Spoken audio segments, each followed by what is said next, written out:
માળિયા હાટીના ખાતે તાલુકા કક્ષાનો કન્યા કેળવણી પ્રવેશોત્સવ કાર્યક્રમ ઉત્સાહભેર ઉજવણી કરાઈ. ગાંધીનગર કાયદા સચિવ સહિત અધિકારીઓ પદાધિકારીઓની ઉપસ્થિતિમાં કાર્યક્રમ યોજાયો. ભૂલકાઓને વિદ્યાર્થીઓને કુમકુમ તિલક મીઠા મોઢા કરી આવકાર્યા. વિદ્યાર્થીઓને સ્કૂલ કીટ વિતરણ કરાયું. ઉત્સાહી વિદ્યાર્થીઓને ઇનામ વિતરણ કરાયું હતું. વિકલાંગ વિદ્યાર્થીઓને જરૂરી વસ્તુની કીટ અર્પણ કરાઈ.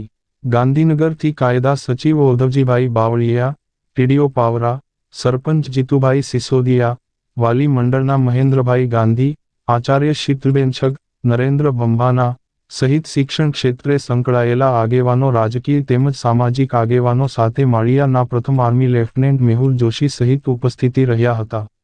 અધિકારીઓ પદાધિકારીઓએ શિક્ષણને લગતા વક્તવ્ય આપેલ. રિપોર્ટ પ્રતાપ સિસોદિયા.